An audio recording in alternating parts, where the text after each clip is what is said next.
Bueno,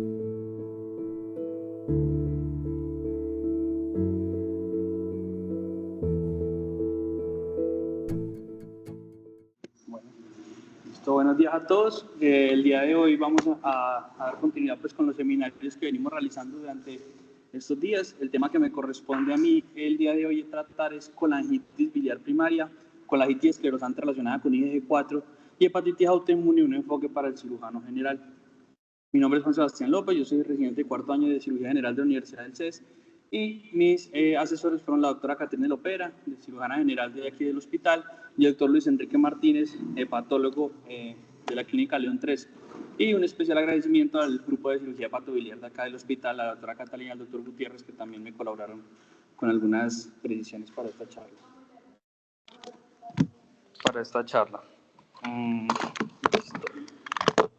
Entonces, para iniciar, vamos a empezar como para hacerlo un poco más didáctico, ya que es un tema que, digamos, no estamos muy relacionados los cirujanos, sino es más un tema de manejo médico. Vamos a empezar con un caso clínico. Entonces, una mujer de 58 años que asiste a la consulta de cirugía general de forma ambulatoria, con un cuadro clínico de un año de dolor abdominal tipo cólico en hipocondrio derecho. Hace 6 meses tuvo un episodio de fiebre que se autolimitó. O sea, prurito, muy intenso, no coluria, ni acolia, no pérdida de peso, no esteatorrea. Ahí, bueno, no esteatorrea.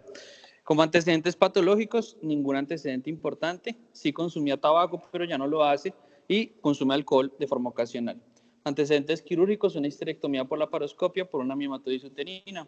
Y esta paciente obviamente pues, fue remitida con algunos estudios. Al examen físico encontramos un IMC de 30, no estaba ictérica, el abdomen era blando, tenía un morfi negativo, no se palpaban masas, tenía múltiples escoriaciones en los miembros superiores y en el tronco, principalmente por rascado. Ella refiere que el prurito es intenso, diario, que lo ha intentado manejar con diferentes antihistamínicos sin mejoría. Y a forma de laboratorios, una hemoglobina de 14, un hematocrito de 43%, leucocitos de 8000 y este perfil hepático, que ya vamos a ver más adelante de qué manera interpretarlo, pero un perfil hepático que principalmente tenía una elevación de la fosfatasa alcalina y de la GGT. Un colesterol de 200, unos triglicéridos de 150 y una ecografía de hígados y vías biliares que nos reportaba un barro biliar. No tenía signos de colecistitis, pero sí un pólipo vesicular hacia el fundus de 15 milímetros. Una vía biliar sin dilatación de 5 milímetros. Entonces vamos a ir, según las cosas que veamos en la charla, cómo vamos a resolver esta paciente y cuál sería el enfoque que le tendríamos que dar nosotros a esta paciente. Entonces, para poder hablar de las enfermedades colestásicas mediadas por inmunidad, pues inicialmente tenemos que saber qué es una colestasis. La colestasis se define como una disminución o interrupción del flujo biliar, lo cual lleva a una acumulación de sustancias de ácidos biliares, pigmento biliar y una disminución de la absorción de las vitaminas liposolubles.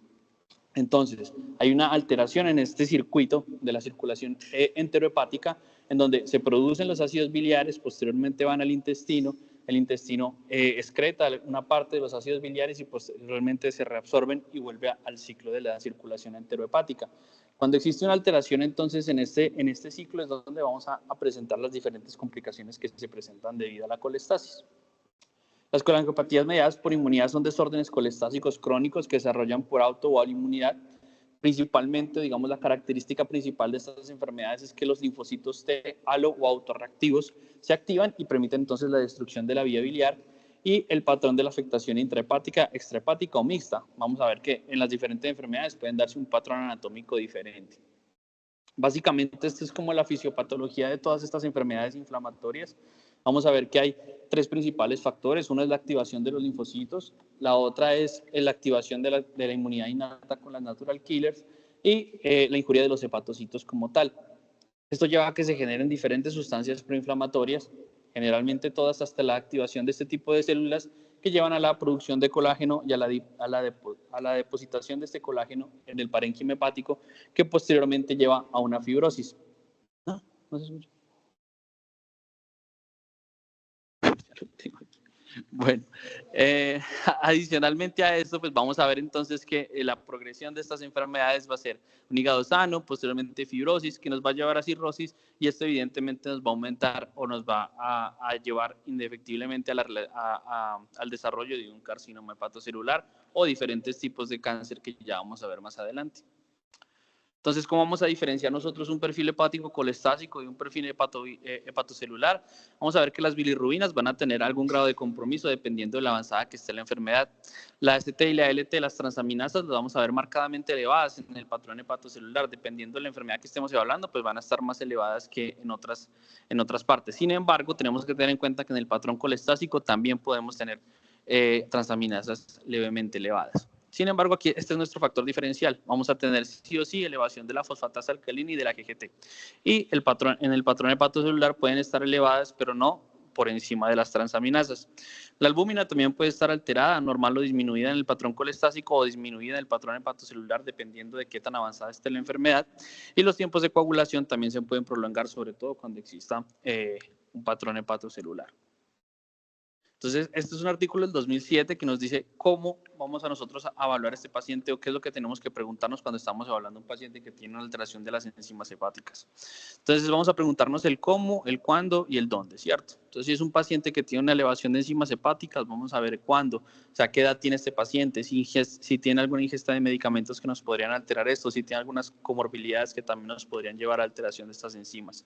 El dónde, la etnia del paciente, una epidemiología local, historia del paciente de viajes recientes, alguna infección que nos puede alterar también estas enzimas, algunas hepatitis virales también nos pueden generar estas alteraciones, y el cómo, el patrón de la alteración, como ya lo vimos, si es un patrón colestásico o un patrón hepatocelular, la magnitud de la alteración de las aminotransferasas, si es leve, si es moderado, si es severa, y la natural, o sea, cómo evolucionan estas transaminasas en el tiempo, si han ido aumentando, si han ido disminuyendo. Estas son las cosas que nos tenemos que preguntar a la hora de evaluar un paciente con elevación de enzimas hepáticas. Y a la hora de evaluar un paciente con fosfatasa alcalina elevada, entonces vamos a confirmar que esta fosfatasa alcalina elevada sea de origen hepático o de origen extrahepático. Si nosotros la confirmamos con una GGT, entonces vamos a ver que esta paciente, si la GGT es negativa, probablemente esa fosfatasa alcalina se esté elevando por otro tipo de razón que no es el origen del hígado. Vamos a ver que la fosfatasa alcalina se eleva por diferentes otras razones que no son justamente el hígado. Sin embargo, si tenemos estas dos enzimas elevadas, pues vamos a confirmar nosotros que este paciente tiene un origen hepático. Entonces, ahí nosotros vamos a entrar a evaluar ciertas cosas clínicas que nos pueden ayudar a diferenciar o a ver estos pacientes qué enfermedades podrían tener. Entonces, si este paciente ya confirmamos que tiene una elevación de enzimas hepáticas, fosfatasa y GGT de origen hepático, entonces vamos a empezar a descartar algunas cosas. Entonces, las medicaciones, ¿cierto? Si también tenemos adicionalmente un incremento de las bilirrubinas y también de las aminotransferasas y una ecografía hepática normal, pues vamos a pensar que de pronto este paciente tenga alguna alteración relacionada con los medicamentos que esté tomando o con las sustancias que esté consumiendo, como los herbales. Si es una mujer y tiene otras enfermedades autoinmunes, en los estudios encontramos unos anticuerpos antimitocondriales positivos, digamos un colesterol elevado, una IgM elevada, y en la ecografía hepática nos muestran los signos de enfermedad difusa, probablemente lo que estemos es ante una colangitis biliar primaria. Sí, además de tener esas alteraciones del perfil hepático, tenemos una enfermedad inflamatoria intestinal. Tenemos una CEPRE que nos indica algunas alteraciones arquitectónicas de la vía biliar y además signos de enfermedad difusa en la ecografía, probablemente estemos ante una colangitis esclerosante primaria. Si tenemos dolor en el hipocondrio derecho, tenemos fiebre, un incremento de las bilirrubinas, pues vamos a pensar que esto es una patología obstructiva y vamos a tener que descartar obviamente colelitiasis y coleocolitiasis. Si tenemos una enfermedad extrahepática maligna, un paciente en este contexto, ¿cierto? Y no tenemos pues otra enfermedad relacionada, probablemente vamos a encontrar masas en la ecografía y este sea el diagnóstico diferencial que tenemos que necesitar. Y si tenemos otras enfermedades concomitantes y adicionalmente a eso no tenemos como otros estudios que nos den algunos signos, pues en este caso es donde empieza a jugar la biopsia hepática como una probable opción diagnóstica para estos pacientes. Ya teniendo claro cómo vamos a hacer el diagnóstico, cómo vamos a hacer el enfoque inicial de estos pacientes, pues vamos a hablar de las enfermedades que nos corresponden hoy. La colangitis biliar primaria es una enfermedad que se presenta principalmente en mujeres, 92%, una relación de mujer a hombre del 10:1. El pico de presentaciones a los 55 años, los síntomas principales son la fatiga, el prurito y al examen físico vamos a encontrar estas lesiones, ya sea antelasmas alrededor de los ojos o santomas, sobre todo en las zonas de los pliegues, ya sean glúteos, las manos. Los laboratorios, o digamos el patrón característico de esta enfermedad es colestásico. Vamos a encontrar una fosfatasa alcalina elevada 2 veces por encima del valor normal y una GGT 6 veces por encima del valor normal por más o menos 6 meses. Anticuerpos mitocondriales positivos, digamos que esto es lo que hace el diagnóstico en este caso, más del 95% de los pacientes pueden presentar estos anticuerpos positivos y existen otros anticuerpos que podemos solicitar como los anti-GP20, anti-SP100 y anticentrómeros que además de ser diagnósticos también nos sirven como valor pronóstico. Y el patrón anatómico de estos pacientes va a ser la destrucción de los ductos intrahepáticos. Vamos a ver más adelante que estos pacientes se caracterizan porque en los ductos intrahepáticos van a tener una alteración arquitectónica que la vamos a diagnosticar principalmente, o lo que está indicado en estos casos, por una colangiopancreatografía por resonancia. Un poco de la fisiopatología de esta enfermedad. Si bien se considera pues, que esto es una enfermedad autoinmune, también se considera que tiene algunos orígenes genéticos y medioambientales. Eso va a hacer que se activen estos linfocitos T. Estos linfocitos T van a producir estos anticuerpos antimitocondriales, que son los que van a hacer principalmente el daño de estos pacientes. Las células van a empezar a aumentar la producción de estos receptores MSH1 y MSH2, que son como los que más se han identificado que tienen relación con esta enfermedad. Esto va a hacer que se generen aún más citoquinas antiinflamatorias y se generen estos linfocitos T y B autorreactivos, así como una inmunidad innata autorreactiva que van a atacar directamente la mitocondria. Esto va a hacer que se pierda la función y finalmente que muera la célula. ¿Listo? Y esto en el tiempo, al ser un ciclo, va a llevar a una inflamación crónica, a la colestasis y a la fibrosis hepática. Aquí también podemos ver lo mismo, los ácidos hidrofóbicos biliares van a también tener una, digamos, un tipo de actividad en esta enfermedad.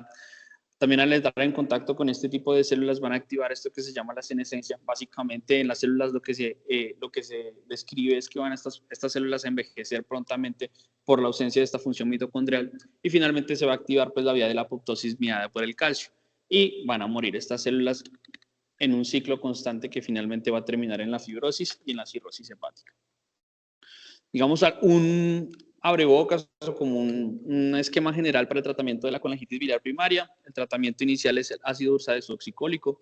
Esto ha tenido diferentes cuestionamientos a través de la historia. Hay varios estudios que reportan que el ácido ursodesoxicólico ha mejorado sobre todo la disminución o la normalización de las enzimas hepáticas y por ende también la mejoría de los síntomas. Sin embargo, a futuro o a largo plazo no se ha encontrado que disminuya como tal el desarrollo de las consecuentes complicaciones que tienen estas enfermedades.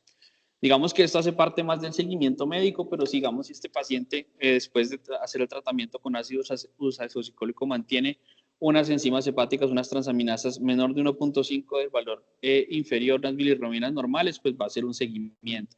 De lo contrario, vamos a tener que usar terapias de segunda línea, como el ácido obeticólico. Sin embargo, estos ya son terapias off-label, son terapias que no están aprobadas, pero que se usan en el tratamiento de esta enfermedad. Posteriormente también vamos a hacer el seguimiento con imágenes, idealmente sería hacer una elastografía hepática, sin embargo, pues en muchas partes esto no está disponible, pero es como se hace el seguimiento de esta enfermedad y obviamente vamos a hacer el manejo de los síntomas que ya vamos a ver más adelante, que a pesar de que son patologías diferentes, comparten el mismo patrón sintomatológico y vamos a hacer un tratamiento pues de estas enfermedades con medicamentos, ya vamos a ver más adelante qué medicamentos son los que podemos usar. Con respecto a la colangitis esclerosante primaria y relacionada con IgG4, principalmente se presenta en hombres. El pico de diagnóstico es de 30 a 40 años, una fosfatasa alcalina elevada por 6 meses. Como pueden ver, es básicamente el mismo criterio de diagnóstico que el anterior. El patrón anatómico de lesión en esta varía mucho, puede ser extrahepático. Vamos a ver más adelante que si es una colangitis biliar primaria aislada o relacionada con IgG4 va a tener un patrón de afectación diferente. Más del 50% de estos pacientes van a requerir trasplante 10 a 15 años después del inicio de los síntomas y aumenta el riesgo de neoplasias como el colangiocarcinoma, el hepatocarcinoma o el seáculo rectal. Esto es demasiado importante porque como cirujanos, digamos que vamos a abordar a estos pacientes en una etapa inicial y nuestro deber es hacerle el seguimiento o un adecuado tamizaje para que justamente estas enfermedades neoplásicas las podamos nosotros detectar a tiempo.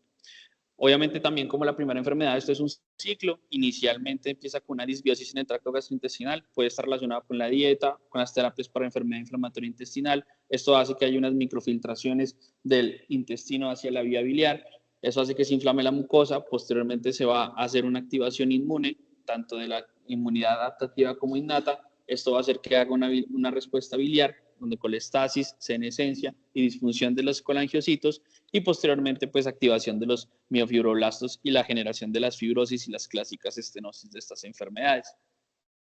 Vamos nosotros a tener que descartar inicialmente que esta enfermedad no sea secundaria a otras causas. Hay muchas causas que que se pueden relacionar con la colangitis esclerosante. Aquí les señalé como las más importantes para nosotros como cirujanos. La coleocolitiasis puede dar un patrón también de colangitis esclerosante, la infestación biliar crónica con ascaris o otro tipo de parásitos, enfermedades congénitas como los quistes biliares y la enfermedad de Caroli. También puede ser postquirúrgica, ya sea por trauma quirúrgico o generalmente pues por trauma. Y también se puede generar una colangitis esclerosante en los pacientes críticamente enfermos. Y obviamente acá también en las causas secundarias encontramos la relacionada con IgG4.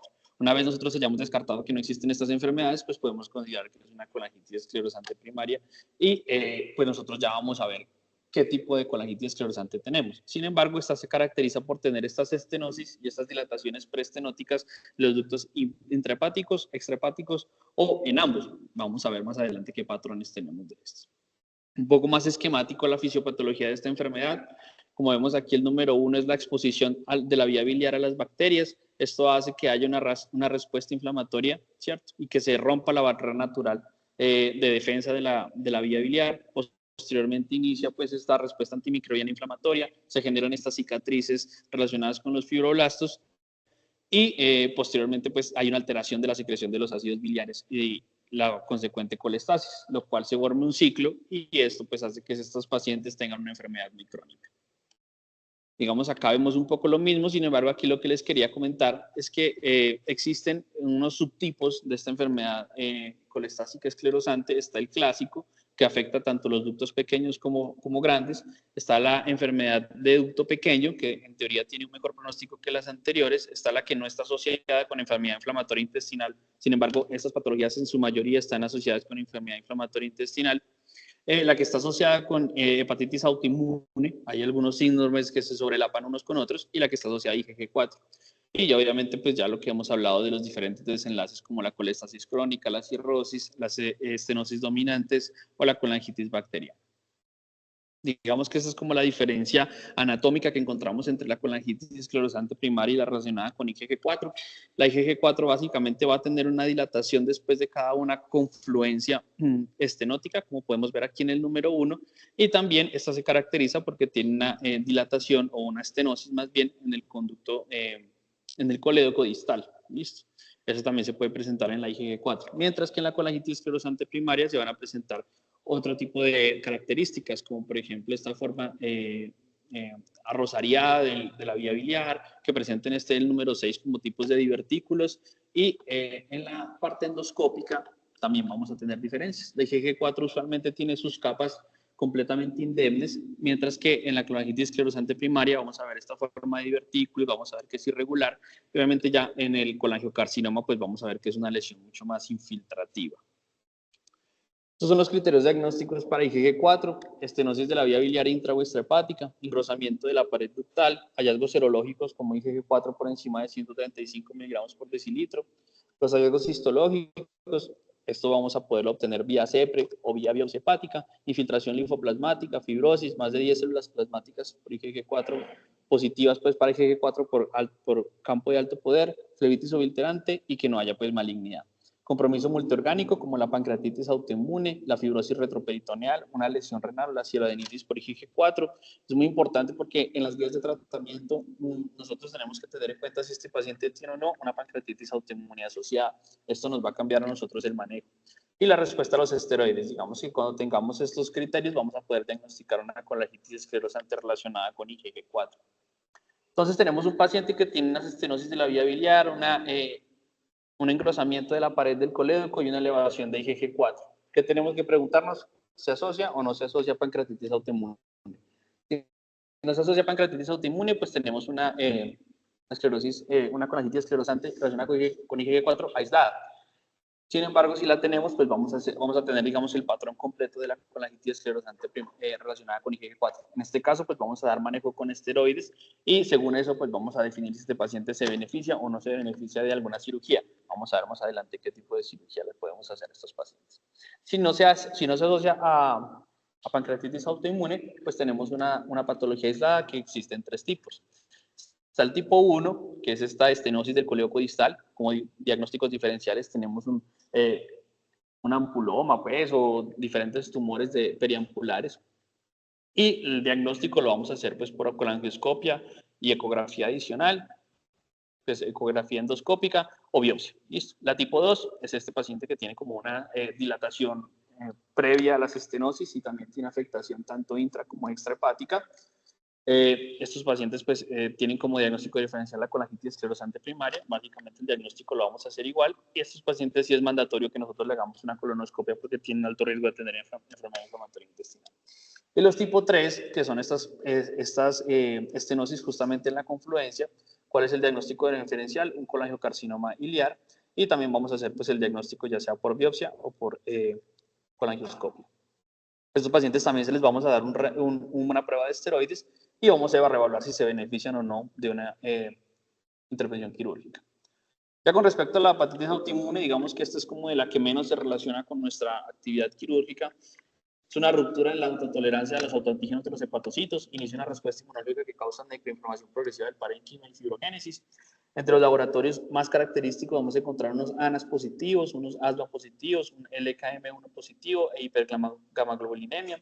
La biopsia hepática en esta patología es donde más tiene utilidad. Tiene un hallazgo histológico de una hepatitis de interfaz y una necrosis centrilobular, y se caracteriza porque su sintomatología predominante, más allá de la ictericia, de la pérdida de peso, es la fatiga. Es como más podemos identificar a estos pacientes.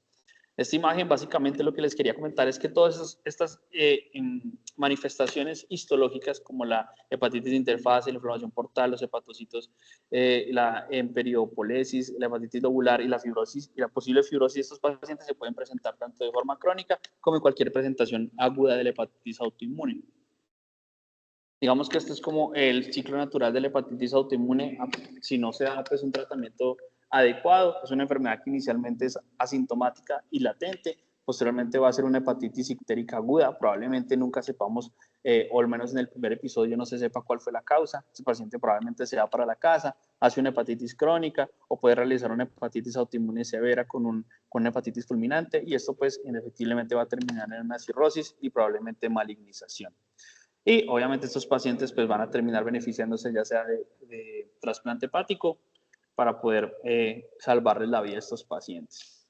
¿Cómo son los criterios diagnósticos para una hepatitis autoinmune?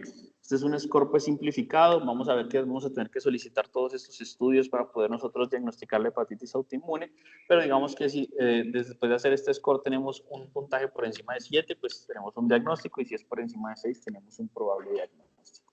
No me voy a detener mucho en esto. Este es como el tratamiento inicial de la hepatitis autoinmune. Básicamente se trata de esteroides, prednisona o acetoprina. Digamos que para que nosotros más allá los conozcamos, digamos que sepamos que estos pacientes, si lo tenemos en la consulta por urgencias, va a estar tomando estos medicamentos y qué precauciones debemos tener con ellos. Y pues obviamente todo esto tiene un seguimiento y un manejo médico que van a requerir de otro tipo de tratamientos dependiendo de que si es aguda o si es severa, o cómo se dé este paciente en el seguimiento. Sin embargo, pues digamos que esto se sale un poco de nuestra práctica. Ya con respecto al manejo de la colestasis, el ácido ursodesoxicólico es como la base. Este paciente va a recibir este medicamento de por vida. La dosis ideal es de 10 a 25 miligramos kilo de día. Y se considera que hay una falla en la respuesta al ácido ursodesoxicólico posterior a que haya 12 meses de tratamiento con este medicamento y que la fosfatasa continúe siendo elevada. Como manejo de segunda línea está la S-adenosilmetionina, 1 a 3 gramos al día. La colestiramina también es un medicamento de segunda línea, 12 a 16 gramos al día dividido en 3 a 2 dosis. El ácido obeticólico, que es un tratamiento off-label, digamos que acá no está actualmente pues aprobado, pero se usa también en la práctica médica y es de 5 a 10 miligramos al día. Y los fibratos también se usan de 160 a 200 miligramos al día. Para el manejo de los síntomas, estos primeros 5 medicamentos básicamente se usan para el manejo del prurito, la colestiramina, como ya hemos hablado en esta dosis, la rifampicina, el benzofibrato y la naltrexona. Son medicamentos de primera, segunda y tercera línea para el manejo del prurito. La cuarta línea ya es la sertralina, 100 miligramos al día. Estos pacientes, como pueden también tener dislipidemia o están muy asociados a la dislipidemia, se benefician del uso de estatinas. Debido a su colestasis también hay pues una disminución de esta absorción de las vitaminas, por lo cual también se benefician de la reposición de las mismas. Y para la fatiga se usa modafilino, 100 miligramos al día o hasta 200 miligramos al día. Con respecto, digamos, un poco ya entrando a los que nos compete a nosotros como cirujanos, ¿qué pasa con la patología biliar y este tipo de enfermedades?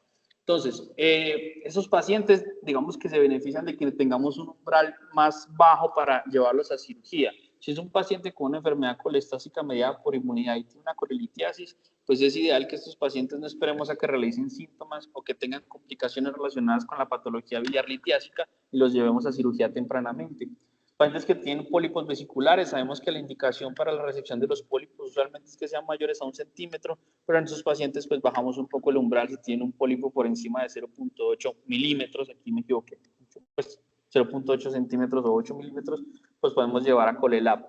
Descartar la presencia de coleocolitiasis siempre con colangioresonancia. Digamos que la CEPRE en estos casos no está indicada únicamente cuando tengamos duda diagnóstica o queramos ver la arquitectura de la vía biliar o si necesitamos hacer alguna intervención terapéutica. Como les digo, la evaluación anatómica idealmente la haremos con una pancreatografía por resonancia. Con riesgo a cáncer colorectal, es muy frecuente que tengan estos pacientes enfermedad inflamatoria intestinal y adicionalmente cáncer colorectal también tienen un riesgo aumentado. Es más frecuente en estos pacientes que se presente un cáncer colorectal del lado derecho que del lado izquierdo, básicamente el 60% son del lado derecho. Si hay masas o tumores, pues después de haber evaluado a este paciente en su contexto, de haber hecho una adecuada estadificación, pues se benefician de colectomía. Los pólipos no tienen como una diferenciación en el manejo, simplemente que hagamos un adecuado tamizaje y hagamos el manejo del pólipo según su histología y según pues las guías actuales.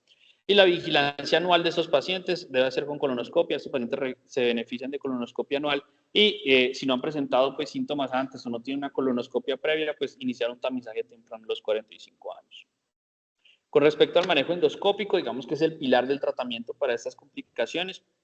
Hay un concepto importante que tenemos que tener en cuenta y es cuando la colangitis esclerosante o otro tipo de enfermedad también mediada por inmunidad tiene un patrón de estenosis dominante que se define como una estenosis menor de 1.5 milímetros en el conducto biliar común o una estenosis menor de 1 milímetro en los conductos hepáticos dentro de los 2 centímetros de la confluencia.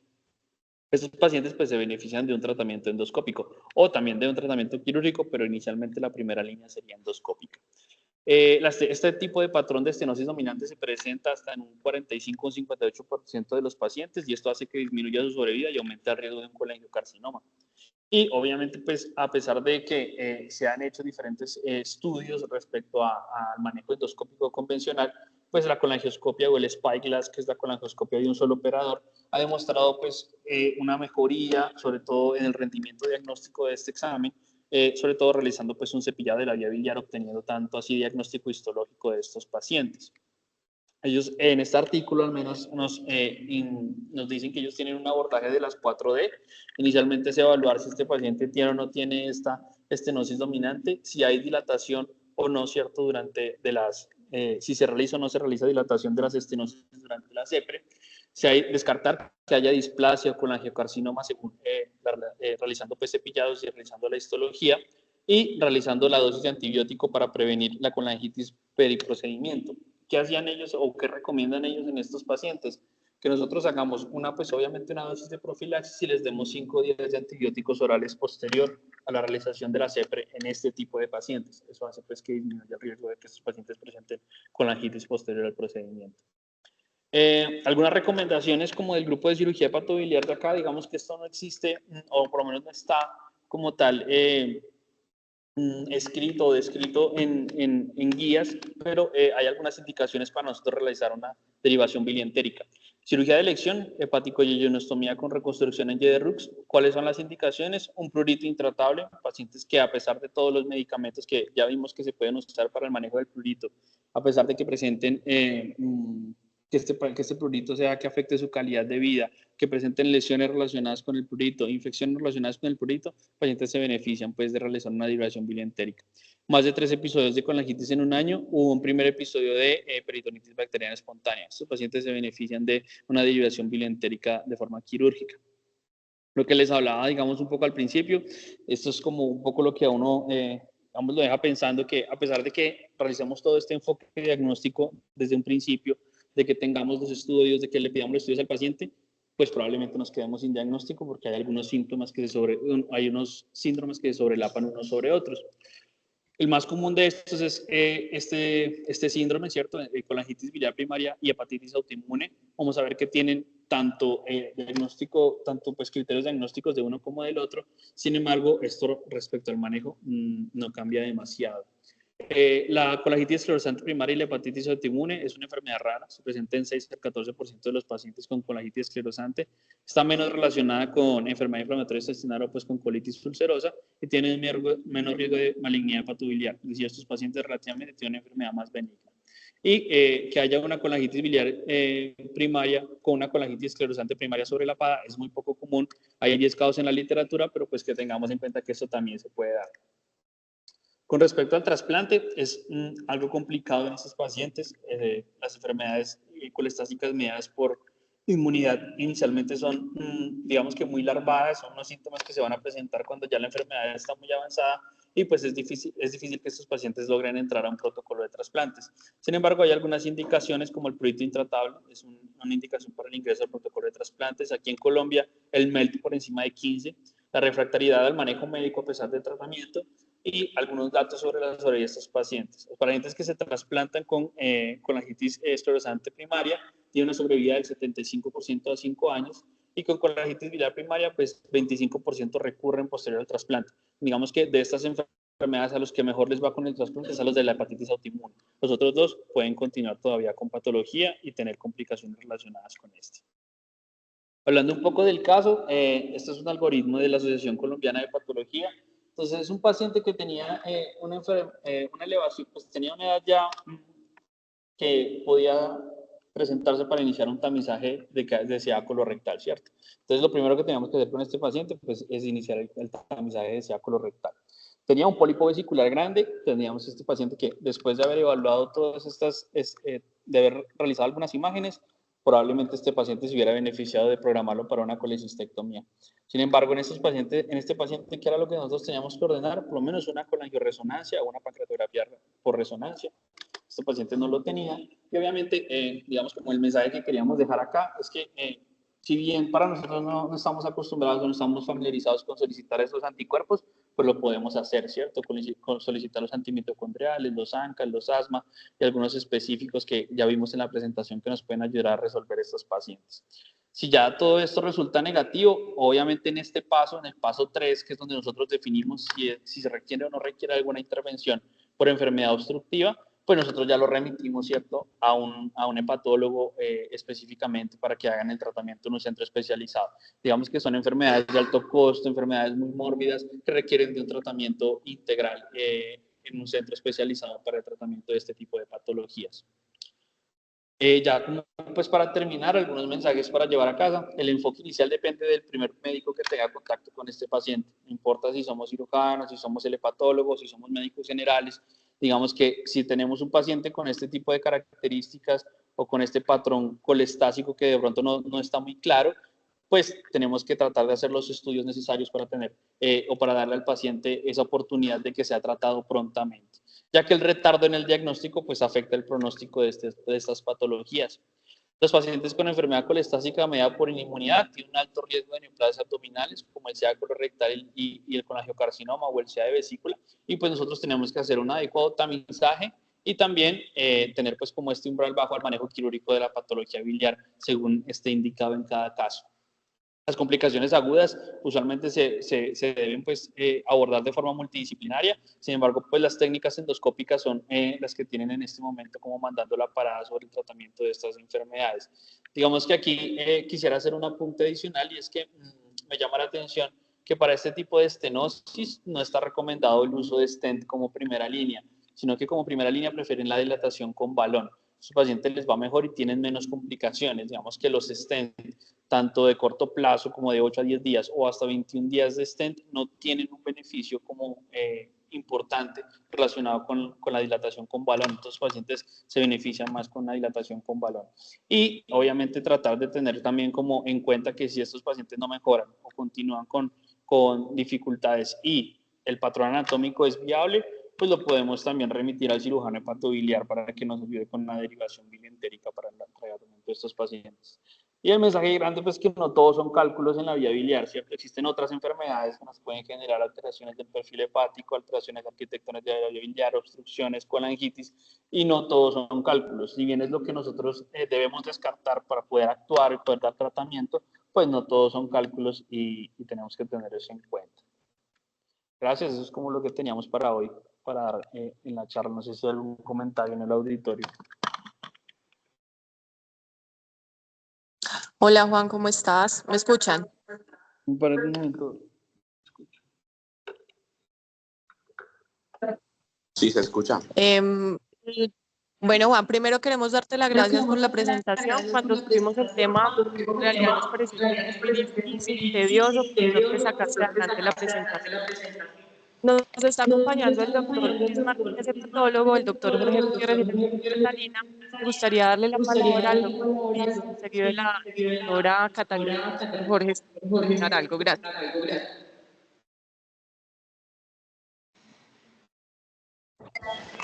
Buenos días. ¿Me escuchan? Sí, doctor, lo escuchamos. Bueno, con respecto a esas tres enfermedades, realmente no son muy frecuentes. Como cirujanos casi nunca las vemos. Las ve generalmente primero el médico general y el internista o el hepatólogo. Porque las presentaciones básicamente son muy clínicas de los pacientes. Aunque tienen síntomas como si tuvieran obstrucción de la vía biliar,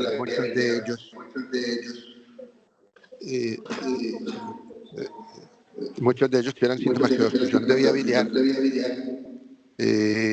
no es por obstrucción generalmente, sino por los cambios inflamatorios que se producen en la vía biliar o en el hígado. Muchos pacientes de esos cantan básicamente o por prurito o por colangitis, en primera forma de presentación. Entonces, lo primero que se piensa es que el paciente pueda tener una coleocolitiasis o algún patrón obstructivo en la vía biliar. Sin embargo, cuando se evalúa al paciente, no se encuentran generalmente cálculos en la vía biliar.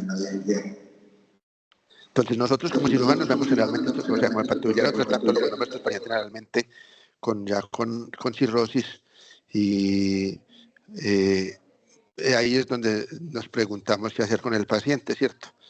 Entonces, los pacientes, si ya tienen patrón de diagnóstico, patrón diagnóstico de cirrosis en los estudios diagnósticos o ya tienen biopsia, básicamente hay que ver si el paciente tiene criterios para trasplante o no. Entonces, los criterios para trasplante en estos pacientes no son los criterios específicos de todos los pacientes. Son la encefalopatía, la citis insatable, el sangrado de esofágicas, la peritonitis bacteriana espontánea. No son generalmente estos síntomas, sino que son los síntomas obstructivos, el prurito, la fatiga, el cansancio fácil y la enfermedad ósea. Básicamente esos son los síntomas que son como más predominantes en estos pacientes. Entonces, a todos esos pacientes hay que primero que ver si el paciente está cirrótico o no está cirrótico. Porque si el paciente ya está cirrótico, entonces meternos a hacerle una cirugía, por ejemplo, una derivación de la vía biliar, puede alterar o complicar, digamos, el futuro hacia un trasplante después. Hace más complejo el trasplante. Entonces, si el paciente está cirrótico, entonces a todos los pacientes hay que calcular el Child-Pugh y hacerle también el MEL. El Child-Pugh, pues saben que es la encefalopatía, la citis, la bilirrubina, el TP y la creatinina. Y el MEL es también con bilirrubina, creatinina y TP. Eso son unas fórmulas que es más fácil, las pueden buscar en internet. Mete uno, abre, mete los datos del paciente y ahí le dice en qué estadio está el paciente. Si está en un estadio Child-A o un MEL bajo por ahí de menos de 15 puntos, ese paciente se considera que está muy estable. Generalmente el manejo de ese paciente, a no ser que haya una indicación básica o firme pues, de cirugía, se manda para que lo maneje el hepatólogo. Cuando ya tiene indicación de trasplante, pues se remite el paciente al programa de trasplantes y lo evalúan para ver si es candidato. Lo que está pasando con los pacientes básicamente es que se está esperando que el paciente haga citis, encefalopatía, sangrado de varices, cuando no son esos los síntomas predominantes en los pacientes de este tipo. Entonces, si este paciente, por ejemplo, llegase a tener ya citis o llegase a tener encefalopatía, significaría que el paciente está muy deteriorado. Entonces, básicamente, esa es la fatiga, el cansancio fácil y el prurito intratable. El prurito puede ser tan severo que los pacientes presentan úlceras en la piel por rascado permanente, no duermen, el paciente no es capaz de trabajar. Entonces, o lo otro que hacen los pacientes es pueden llegar a tener, por ejemplo, fracturas óseas espontáneas por el avance de la enfermedad y no la presentación clásica de una cirrosis.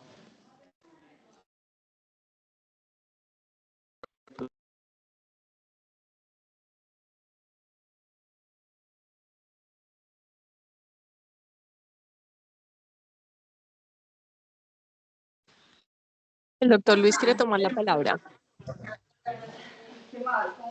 Hola, sí. Muchas gracias por la invitación. Ojalá que pudiéramos estar como más presentes en este tipo de actividades, la verdad. Yo tengo como varias cositas que decir.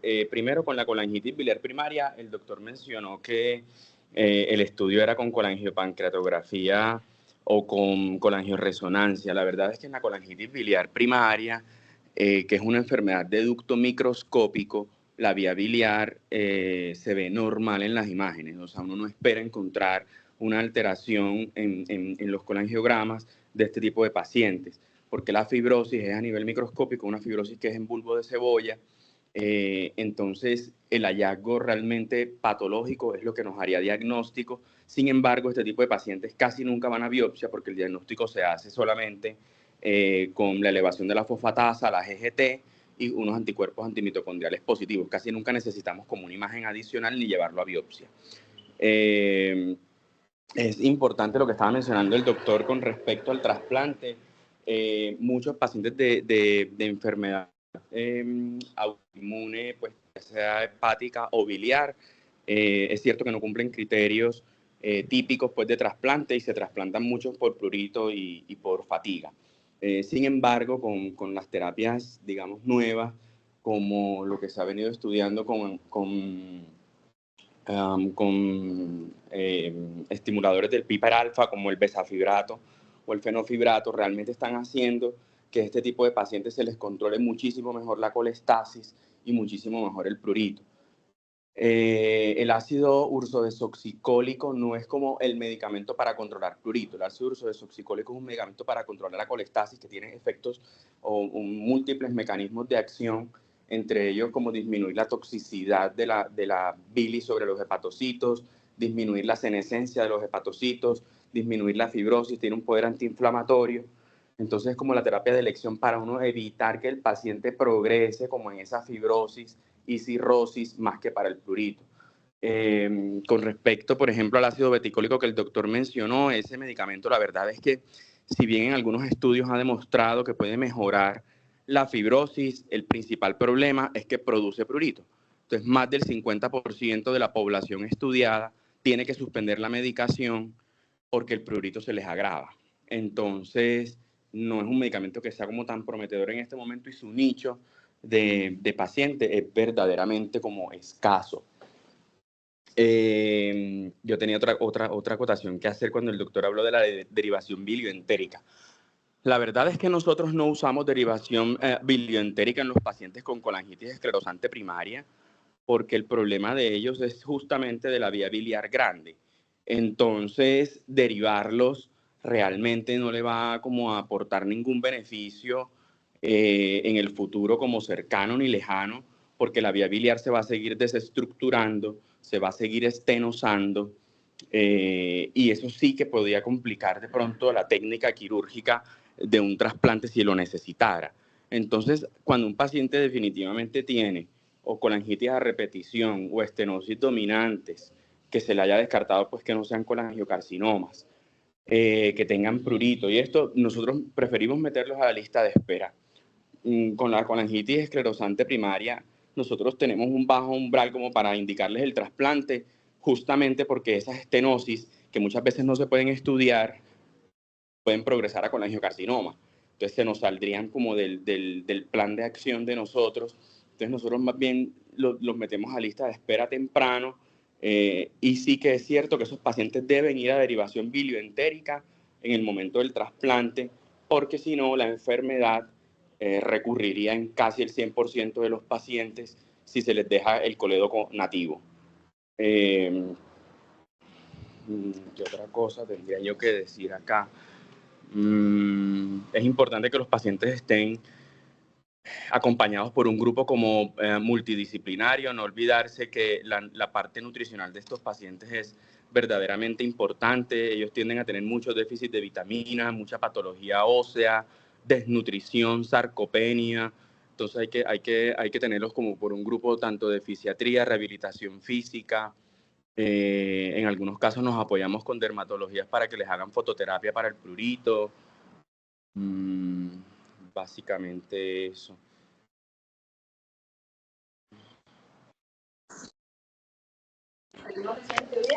Doble pregunto y sobre el colangiocarcinoma y trasplante. Nosotros acá no lo hacemos. Hay unos estudios que se han hecho pues con el protocolo de la Clínica Mayo, pero nosotros acá no hemos tenido nunca un caso de trasplante por colangiocarcinoma. La verdad, nunca hemos podido reproducir como ese protocolo, porque eso tiene unos tiempos muy precisos, los pacientes tienen que ir a radioterapia, y no, la verdad que nunca hemos tenido pacientes pues, con esa indicación de trasplante.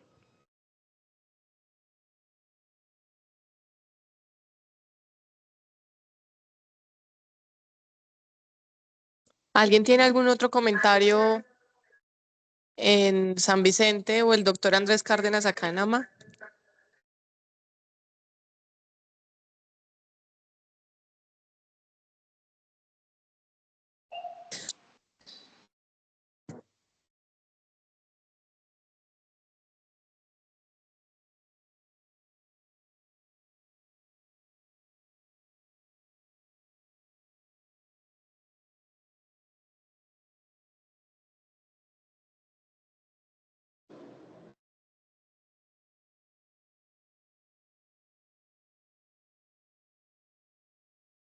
Bueno, Juan, muchísimas gracias. Espero que la hayan disfrutado, que estén muy bien y gracias al doctor Gutiérrez y al doctor Luis por estar presentes en la charla.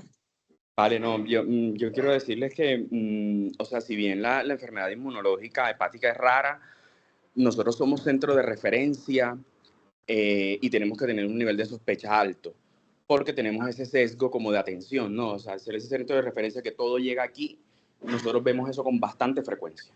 O sea, de pronto lo ven una persona de pronto en el ámbito ambulatorio, en otro hospital que no sea de referencia, posiblemente no vea este tipo de pacientes con frecuencia, pero nosotros aquí lo vemos casi que a diario.